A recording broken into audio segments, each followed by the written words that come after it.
A young girl, I would say perhaps about 12 years old, and she came over and said very politely, "Good morning."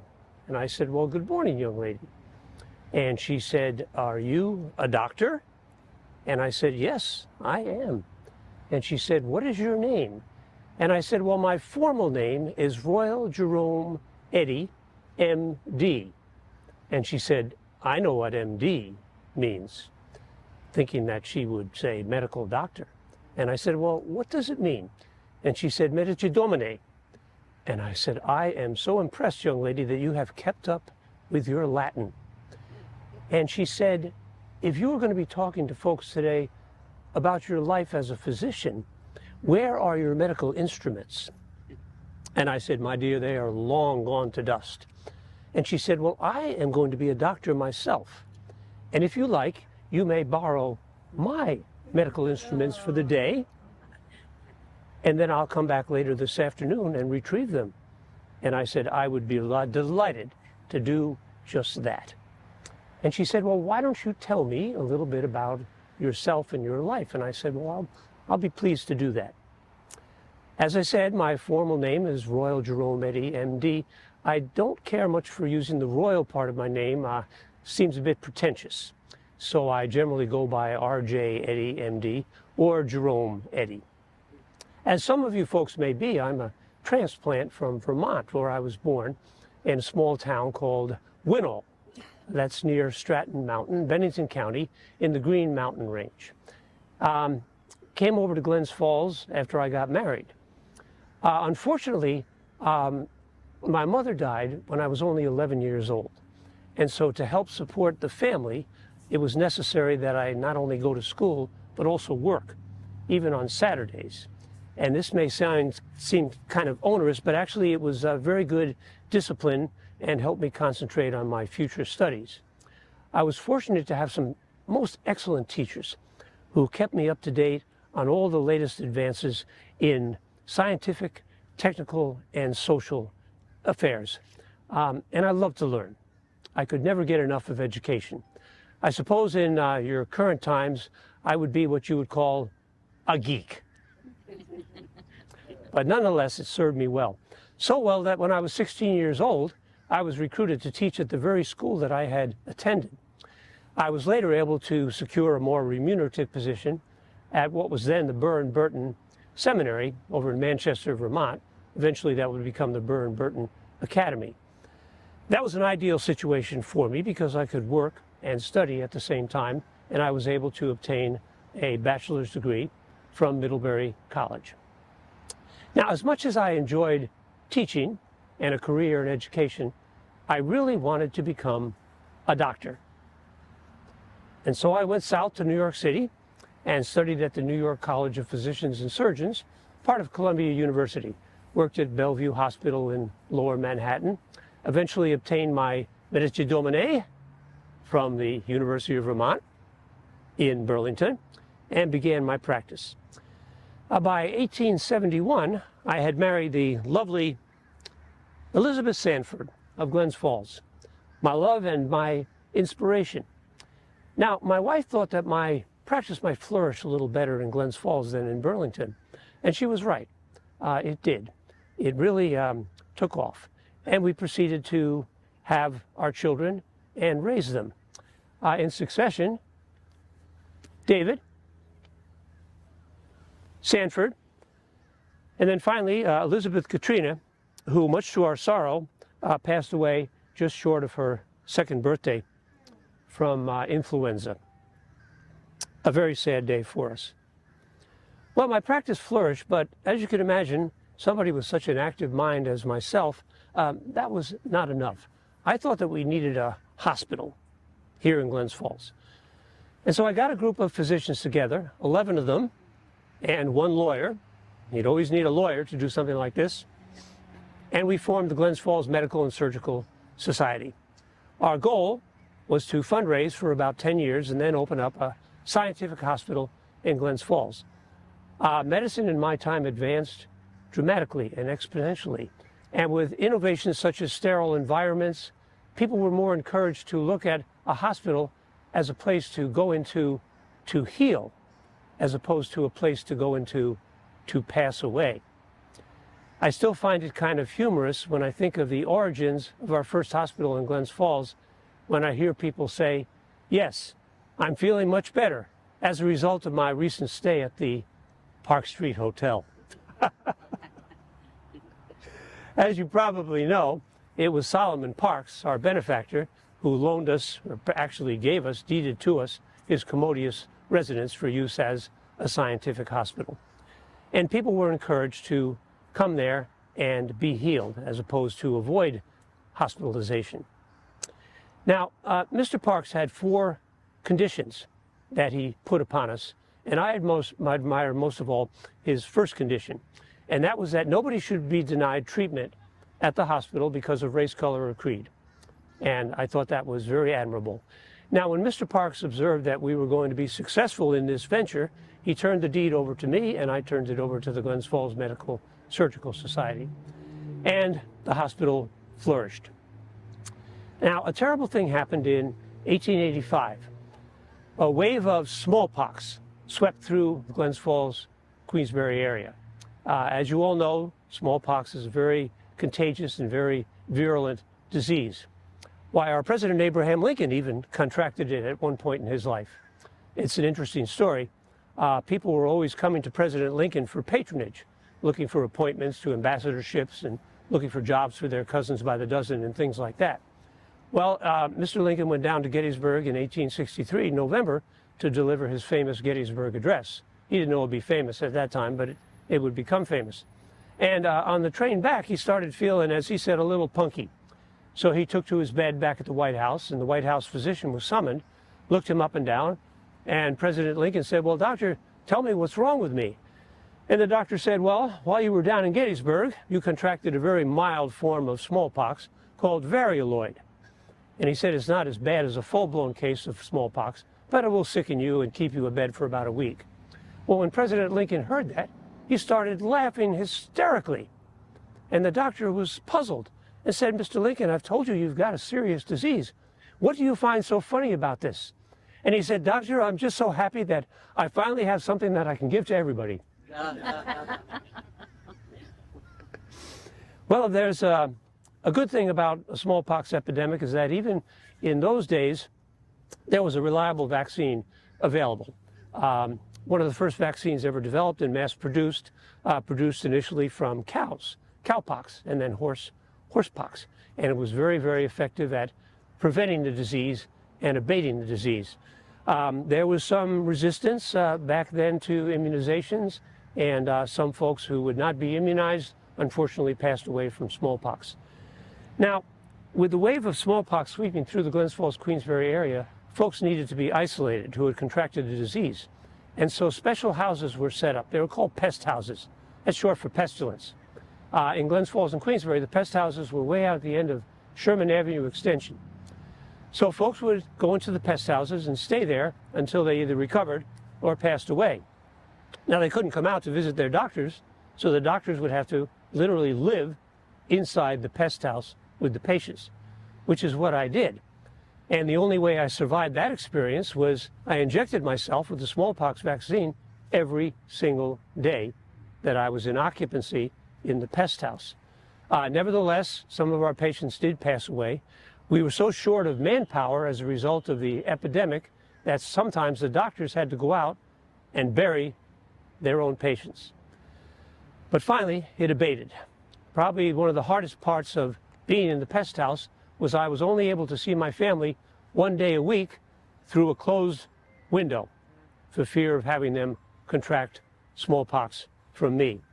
And that was difficult. But eventually, the epidemic abated. The village of Glens Falls gave me a small honorarium in honor of my service, even though I would have done it without any remuneration at all. So the smallpox epidemic abated, the pestilence houses were closed, and we went on to encourage the development of better living conditions, safer medical conditions here in Glens Falls and Queensbury.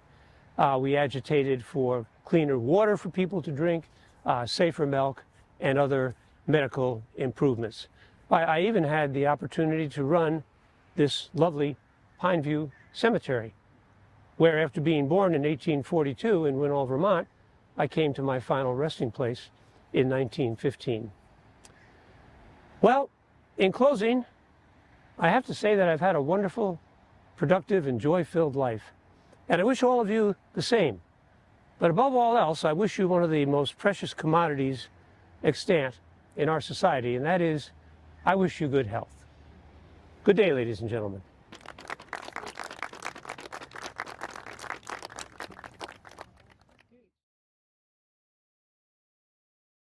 Well, hello. It's so nice to see so many of you here.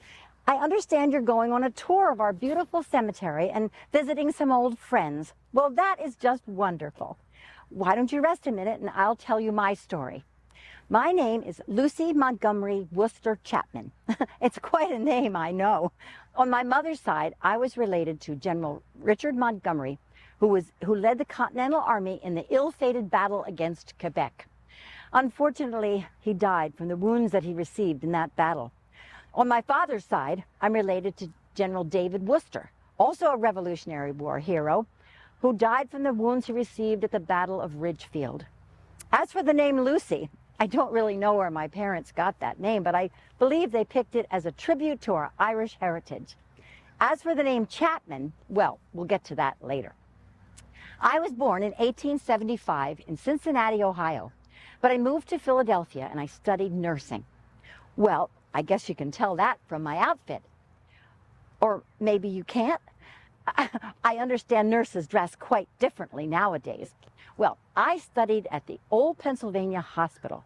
Did you know that the Old Pennsylvania Hospital was the first hospital to be established in our entire country? It's true.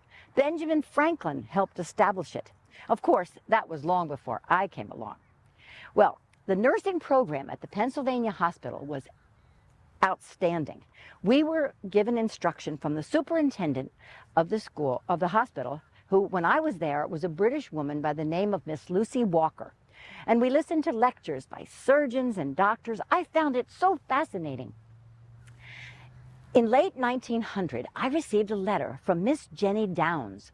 She was a registered nurse working as the superintendent of a hospital in a place called Glens Falls. It was called the Parks Hospital. Have you heard of it?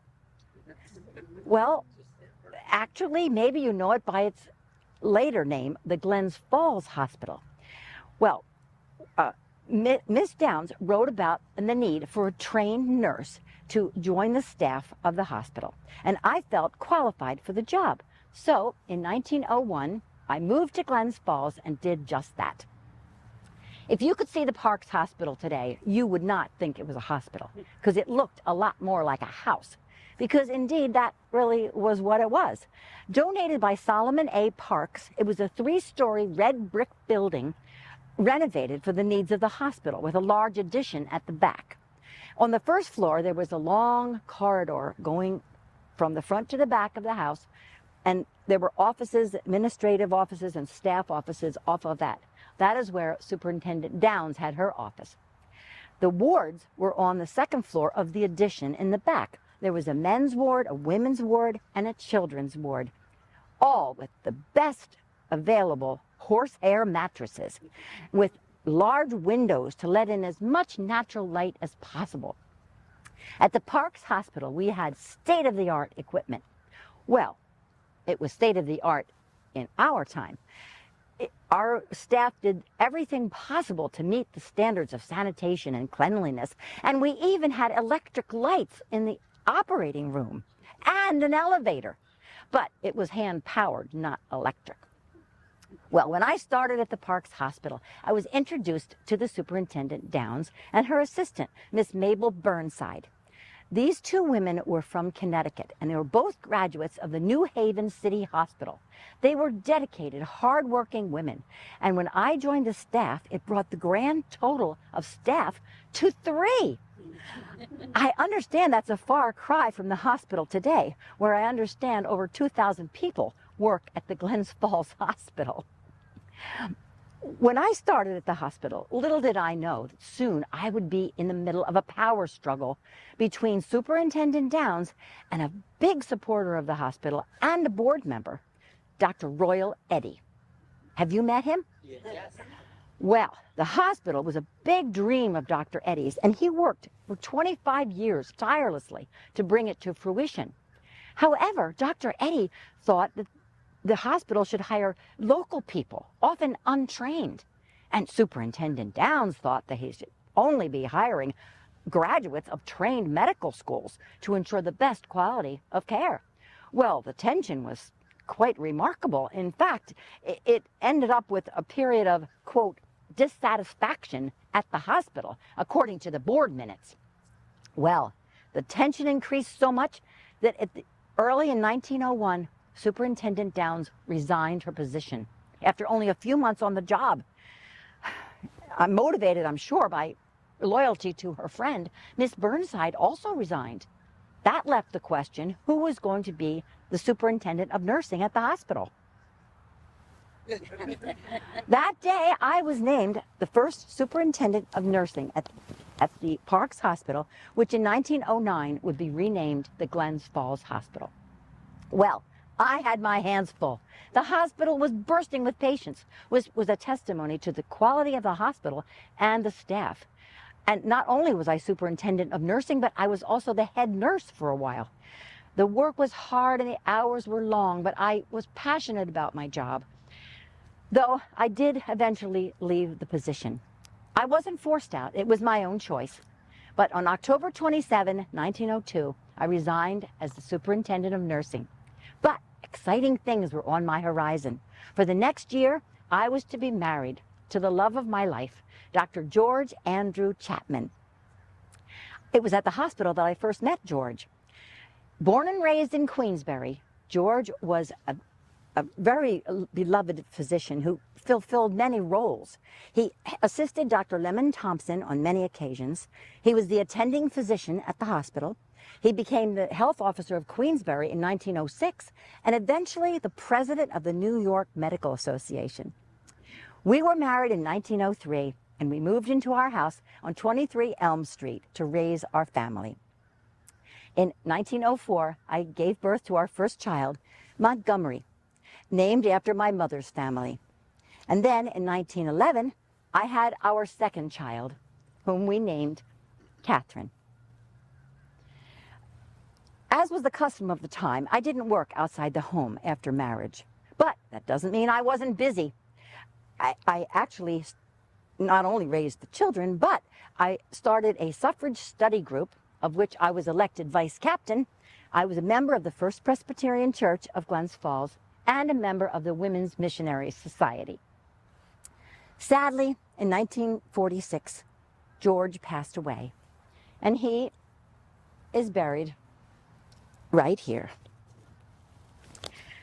I remained at our house on Elm Street until 1955, when I relocated to Orlando, Florida to live with my sister. Eventually, I moved to Nashville, Tennessee to live with our daughter and her family. It was there that I passed away in 1962 at the age of 87. I was buried right here next to George, the love of my life, here in Glens Falls, where our love story began. My life was a long, fulfilling one, filled with love, service, and dedication to my family and the community. Thank you so much for listening to my story, and I hope you enjoy the rest of your tour. Thank you. Thank you.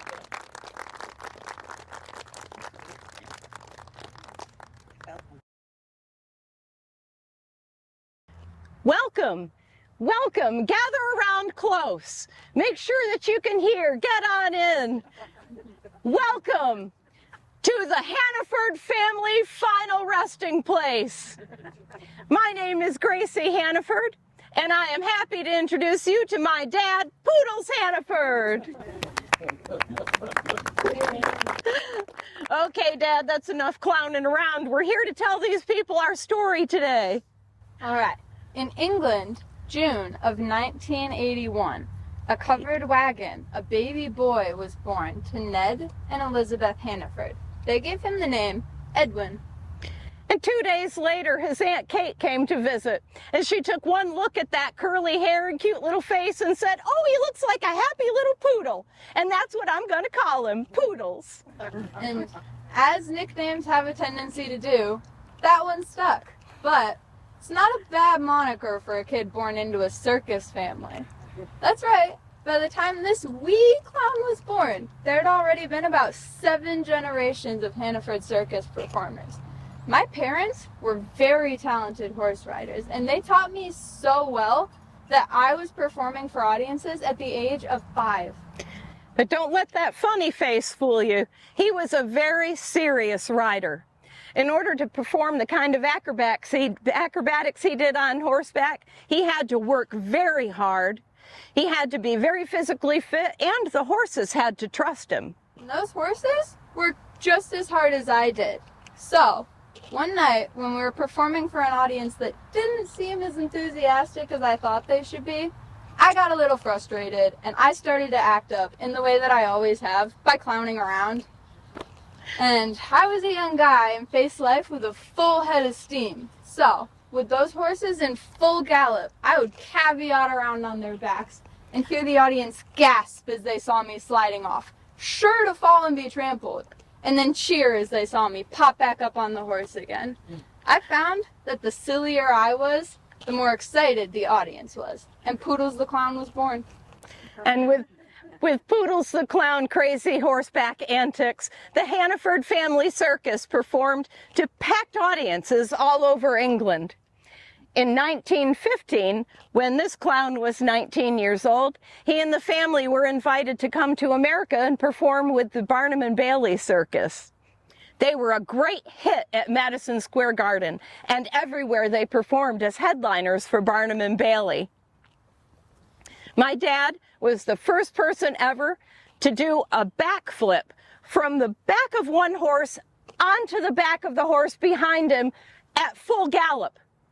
He also perfected a move called, his signature move called the step off, where again, with the horse at full gallop, standing on the back of the horse, he would just, with a straight leg, step off. Just step right off onto the ground and keep going.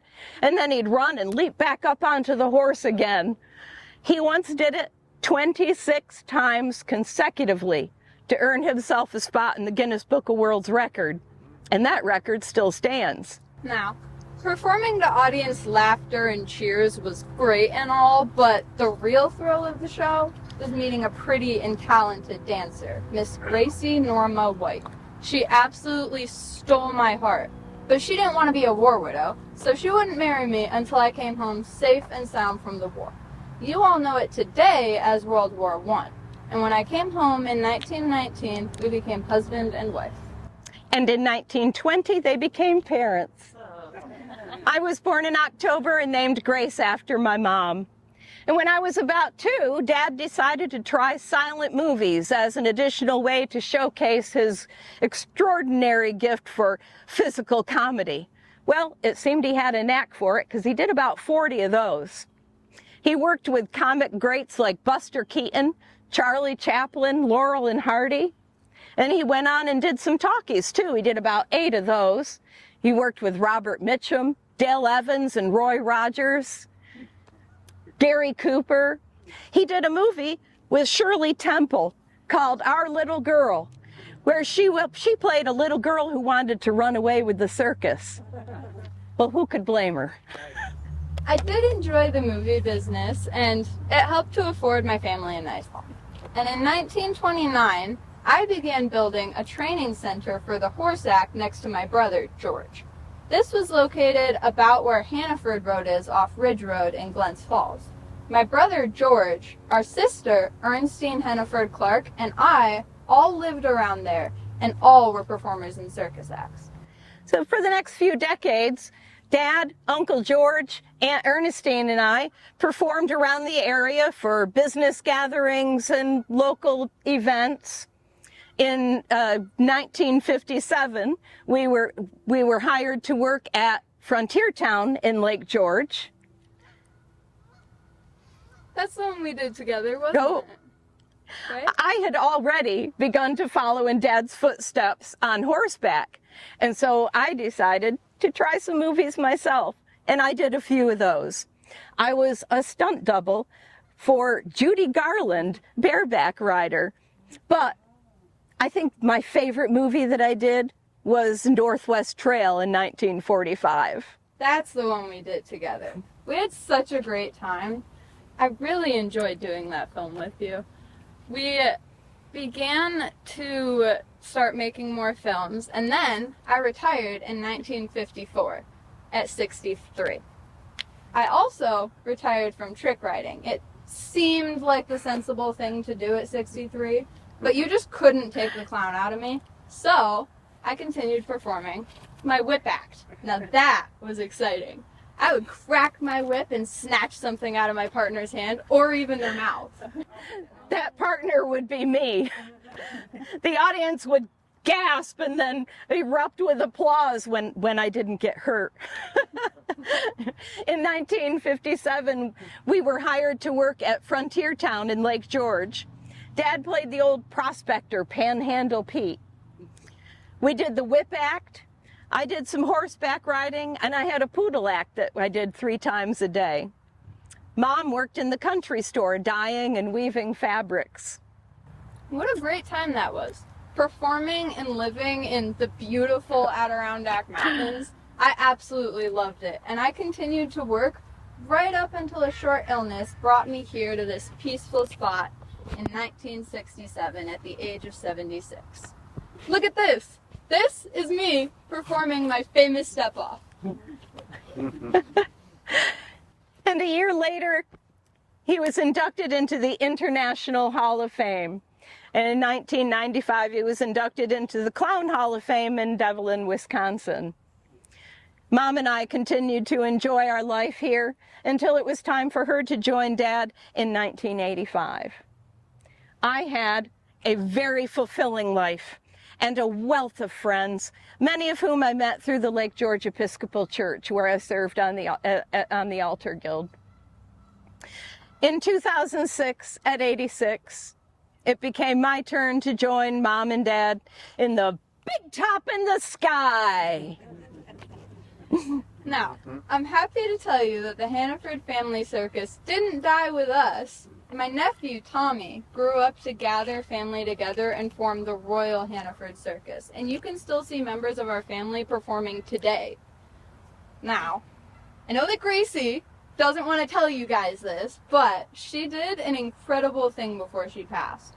She was, as such of a strong and independent woman as she was, she had quite an estate, and she left the bulk of it, about $900,000, to form a scholarship fund for Queensbury students. And she named it after me, bless her heart, the Poodles Hannaford Scholarship Fund, for students who chose to go to school to study any kind of art.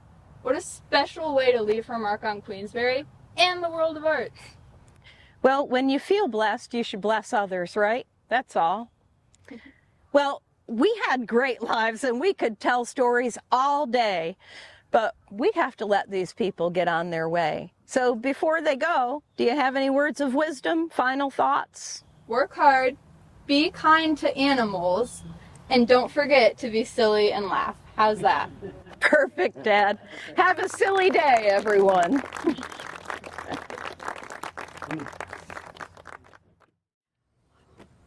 Well, look, Addison, we have our company. Well, Wonderful. welcome, everyone. Welcome. My name is Marie Colvin. This is my husband, Edison. And we're so glad that you stopped by. You see, we used to love entertaining people in our home. Oh, I'll show you a picture. It was on the corner of Glen and Chester.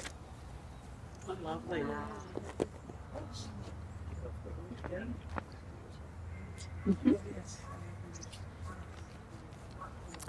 You may remember our name from an office building downtown that bears our name. Or you may have recognized Edison because of his many accomplishments. You know, he was such a hard worker and a visionary, and he was never handed a thing.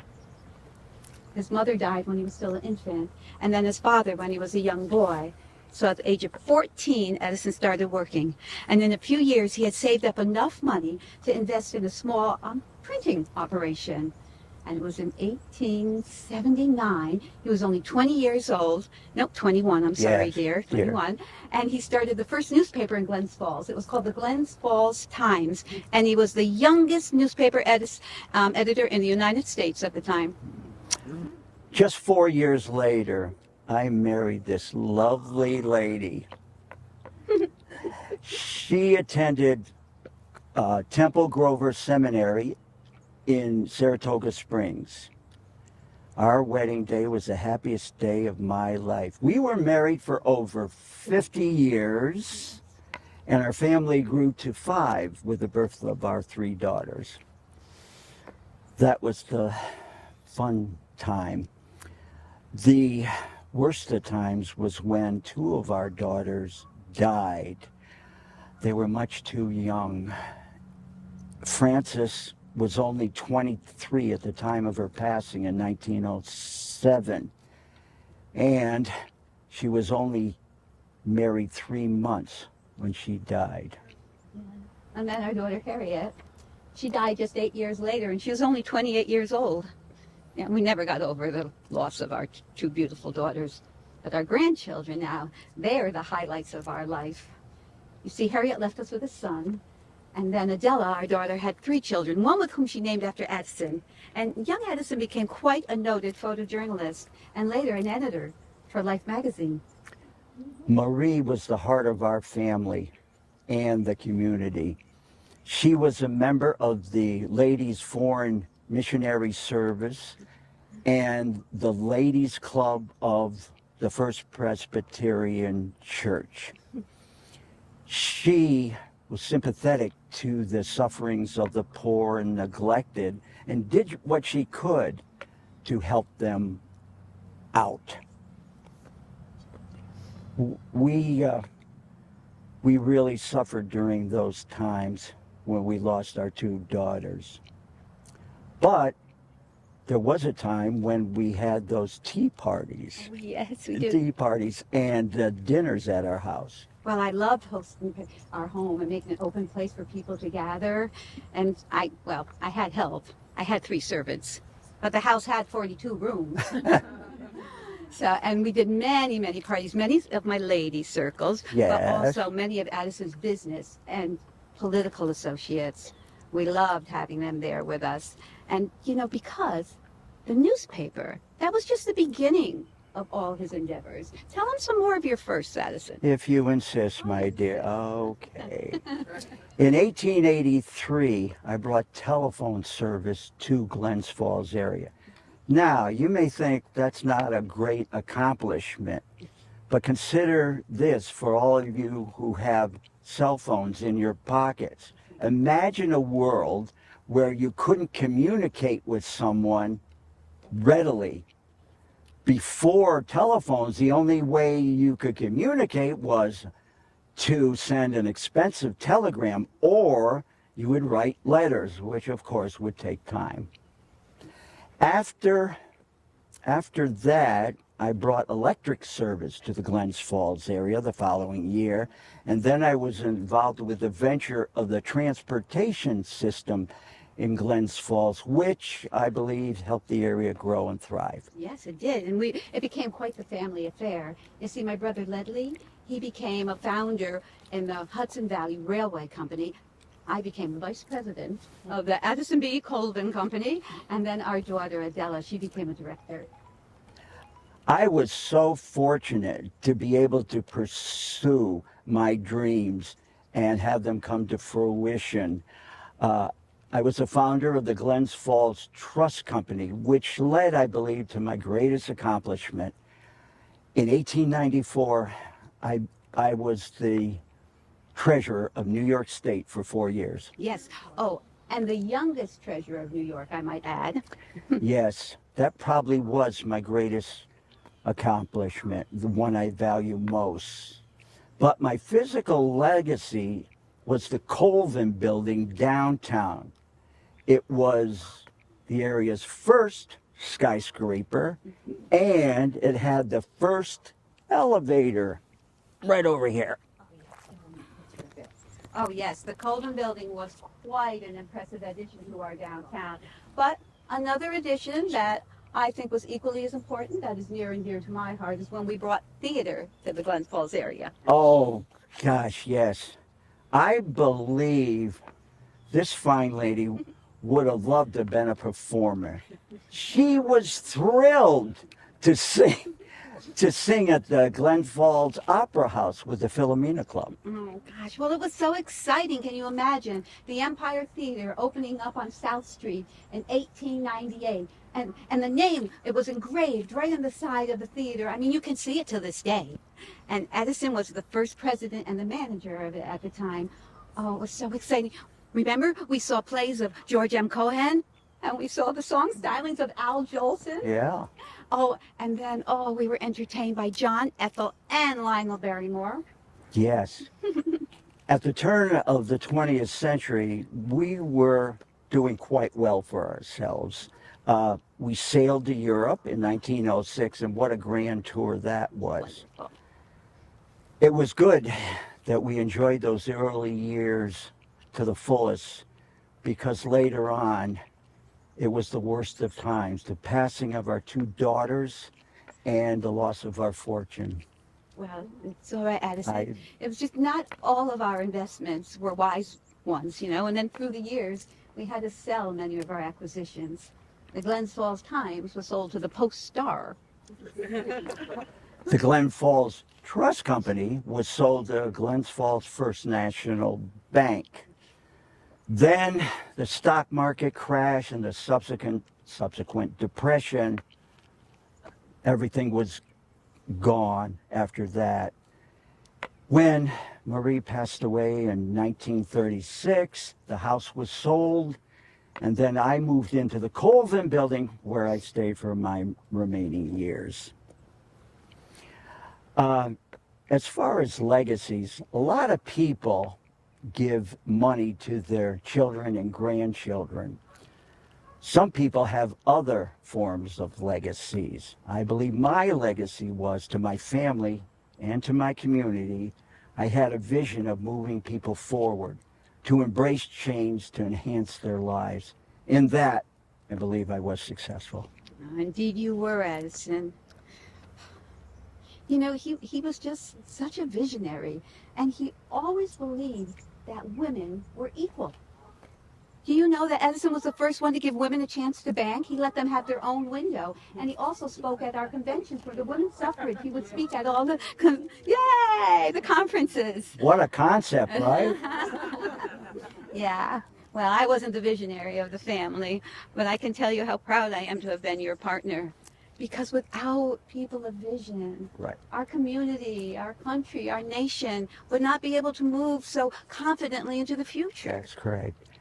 I wonder, Marie, what these fine people's vision of our community will be in the future, what your legacy will be. What do you say, people? Thank you. Thank you very much. Have a wonderful tour. Enjoy your tour, and watch out for AI. I am Margaret McEachran Bowden. And I am her daughter, Catherine Bowden Cunningham. Welcome. Let us tell you our stories. Yes. My daughter and I lived most of our lives near here, near where we rest. But my father was born in Old Saratoga, now Schuylerville, in 1831. He grew up in Argyle, where he spent summers driving mules on the Champlain Canal and his summers off from school. And then he moved to Fort Edward when he got a job for a lumber company, and he married a beautiful school teacher, Sarah Elizabeth Carswell. Her friends called my granny Libby. Yes, when my sister Bertha and I were born, we were living in Wells, a community in Hamilton. But then my father got a job working for the Morgan Lumber Company, and we moved to Glens Falls, where we took a 2-story brick house on Elm Street. You might have heard of a restaurant called park an elm very unimaginably. But in the 1860s, Elm Street was covered in perfectly pretty little houses with neat gardens. Yes, and our house looked out on the garden of the newly built Glens Falls Hotel. Now, Bertha and I, we love to play our own made-up game of bricks, similar to dominoes, I suppose. We would line them up, and then we would laugh when they would topple. You were playing that game, Mother, the day of the Great Fire. I included that story in my book, Homely Recollections. Yes, yes, we were playing bricks. And Mother came to check on us because she heard our giggles, and that's when she saw it. Smoke and flames billowing out of the kitchen of the Glens Falls Hotel. They had a new oven that they were very proud of, but they were concerned that it burned a little too hot. It burned too hot. Now, Catherine, by the time you were born, the city had municipal water. But in those days, there were only cisterns. They sent their best fire engines, Defiance 1 and Cataract 2. 2 horsepower. That is, pulled by 2 horses. They came as quickly as they could, and Sandy Hill and Fort Edward sent their fire engines. Yes, and those from Fort Edward put water upon our roof, lest stray sparks catch our house on fire. But much of the city, 112 houses, burned to nothing. There were no fatalities known of, however. Thank God. Perhaps it's because it was during the day and no one was caught surprised. Yes, now Father helped rebuild. He gave lumber, of course, although some people did prefer to rebuild in fire-resistant brick. And he also gave money, a third of his savings, to rebuild the Methodist Church. Oh, not the big one on Bay Street, but a smaller, modest one where St. Mary's Academy stands now. Our congregation grew so fast, we outgrew our little church. Yes, Mother had more daughters. Katie lived less than 2 years, and, Carolyn came along after that, and when Carolyn was born, that's when Father had the wonderful house on Ridge Street and Maple Street. That was a beautiful house. Yes, your parents' house is now a very fine restaurant. Yes, indeed! The McEachran. Oh, no, Mama. It's called the Morgan and Company. It wasn't named after our family, but the lumber company that Father and Grandfather worked for. And when you and Father married, Grandfather built you a house with connecting gardens. Oh, that's right. So, Father's and Mother's house is still standing, but it's a restaurant now. But the house that your father, my husband, and I shared, that is now a convent. Oh, no, Mama. That's apartments now. Apartments? Yes. From a convent? Well, they couldn't really attract women to be nuns any longer. Religion was losing its appeal. Even the Methodist Church, the one that replaced our little one, is now quite empty. But they're very fine apartments. Oh.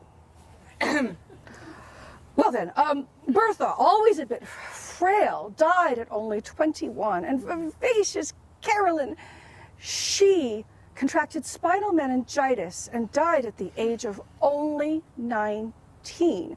And that left only me, the eldest, and Elizabeth, whom you know as Aunt Betty, and 16 years between us.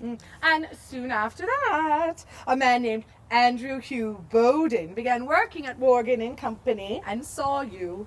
And it wasn't long before we were married. We were married in Mother and Father's parlor, and 100 people came. And soon we were setting up that lovely little house on Maple Street. And you, Catherine, you came along about a year later. And then William. Named after Grandfather. Yes, yes. Now, about 3 years after that. Oh, I loved our house. It was chocolate brown, and it had beautiful turrets. and some useless balconies. Yes, like the balcony in your room. You had to pull up the sash and climb over the sill to even use it. Yes, it was beautiful, not very practical. Oh, but the gardens, our own currants and gooseberries and grape arbors and a 2-story birdhouse that was so beautiful when it was covered with pink and blue morning glory blossoms. And a lovely background for parties, our suffrage parties. Oh, yes. Our little village was quite progressive. Yes, shortly after that, at the Baptist church across the street from where we lived, there was a discussion of whether women should be fully enfranchised to vote in the New York State Constitution. Before that, women were only allowed to vote in school board elections. Susan B. Anthony, I called her Aunt Susan, suggested that Glens Falls hold a convention. And in 1900, when I was 10 years old, people came from all over the country. Carrie Chapman Catt came, and Reverend Anna Howard Shaw, and Mary Anthony. Aunt Susan's sister. Oh, yes. They all gathered at Ordway Hall, and that was the concert hall that was in the YMCA building that Father was so proud of in 1900.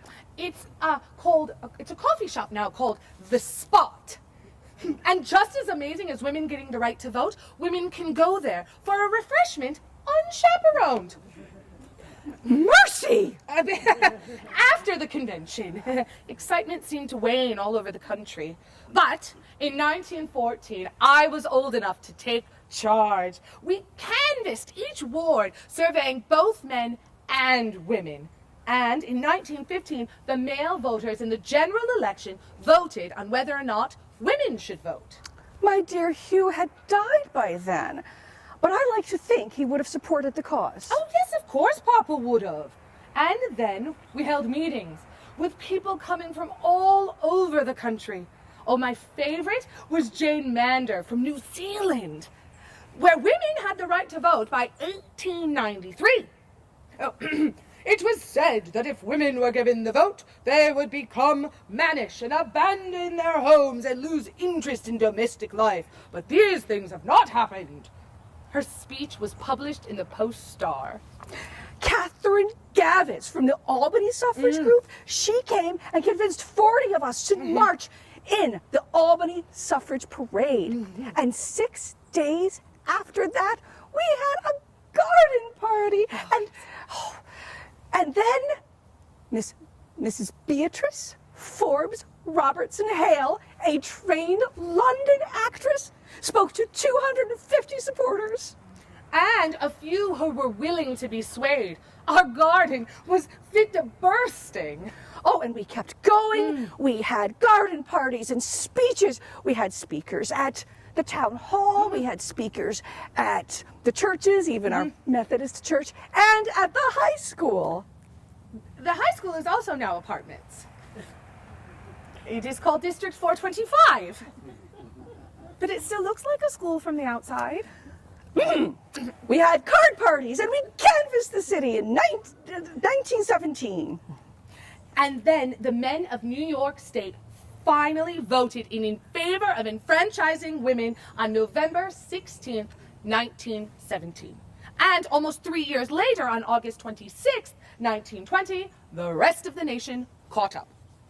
The 19th Amendment of the U.S. Constitution was ratified, officially recognizing women the right to vote nationally. And I wrote about history, all that time with famous erudite women paying off. Well, good friends, you have another dead person to visit. And we must rest. Oh, but be sure to visit all the places in Glens Falls we told you about. And remember to vote.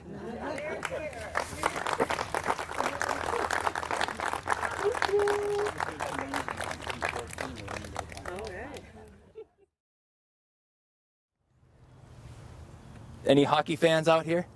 Oh, yeah. Okay.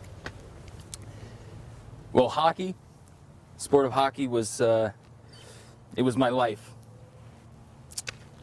My name is Bill Deneen, and here's some of my basic stats. I was born in 1932 in Quebec, Canada, country just to the north.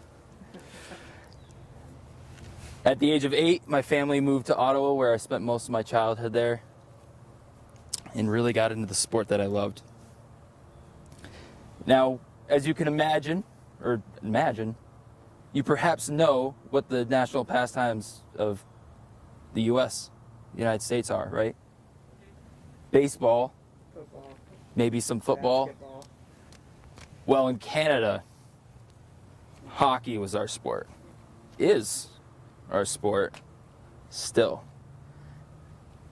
So there, as soon as you're old enough to walk, they put a hockey stick right in your hands. I was no different. My first team that I played on was the Ottawa St. Pats. And as much as I don't like to brag, I was a pretty good player. So good, in fact, I know I could have jumped straight to the pros in my youth. But my father, well, he convinced me that I needed a college education. So I enrolled into the St. Michael's College of Toronto, and I played for their majors hockey team as a right winger in 1951. College was fun, but shortly thereafter I took the express lane. In 1953, I was drafted by the Detroit Red Wings at the age of 21 and jumped right into the NHL. Boy, for 5 seasons, we were on top of the world. We won 2 Stanley Cup championships during that time. Might have had something a little to do with it. After my Red Wings days, I was traded and played 1 season for the Chicago Blackhawks in 1957. That was unfortunately the end of my NHL career, but I had opportunities to play 13 seasons in the American Hockey League in various cities across the United States and Canada, like Seattle, Rochester, and Quebec. In my 20-plus seasons, I scored 264 goals. Not too bad, right? I retired from my playing days in 1971. Shortly thereafter, the second period of my career was occupied by the sport that I loved. Coaching the sport that I loved.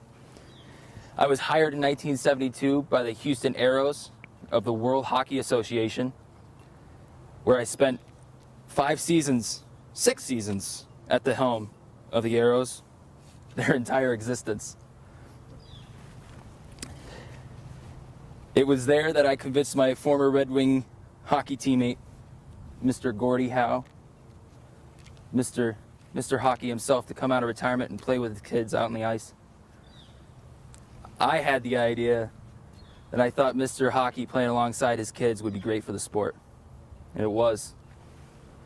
We played in front of packed arenas all throughout those years, and we won back-to-back World Hockey Association championships during that time.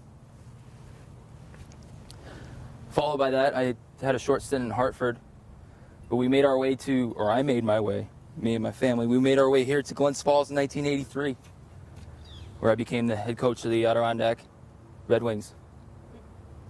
That's when we put Glens Falls on the map for hockey. That's right. For 6 seasons, we dominated the AHL. In 1986 and 1989, we became Calder Cup champions.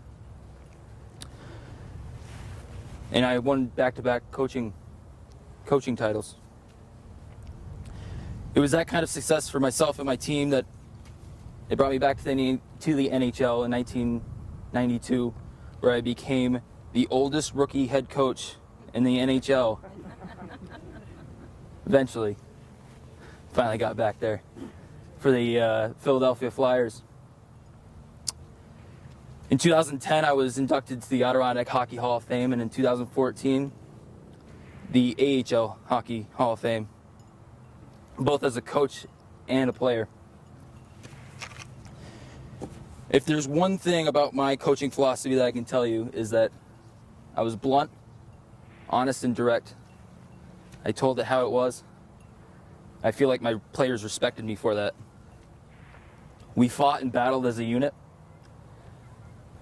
And I'd like to even say that when we lost, my teams took it personal. I felt like they let me down. But also, I should say I never played favorites. I treated every player the same. And my son Kevin can probably attest to that. During my days with the Flyers, I got the opportunity to coach my son at the NHL level. And I didn't treat him any different. No special. No more special than anyone else. He would probably even say that I was harder on him than anyone else. Of course. It was there I ended my coaching career. And that was a significant portion of my life, hockey. Some may even say there's more to life than hockey. Maybe. My second love of my life was my family. Back in my playing days, my early playing days, they used to call me the Fox, or Foxy even, for our late nights and partying. Those were the days. But I traded those late nights when I married my beautiful wife, Patricia. We had 6 kids, 5 sons. All 5 played professional hockey, 3 of them in the NHL. And Kevin, as I mentioned before, he eventually became the head coach of the Florida Panthers in the NHL. And I also had one daughter, Rose. After both my playing and coaching career, my beautiful wife Pat and I, we settled down. We bought a house here on Glen Lake and lived out the rest of our days. Long summer nights out on the lake, certainly occupied by conversations about the sport we loved. Can you imagine what sport that was at this point? Some baseball, some hockey, mostly hockey.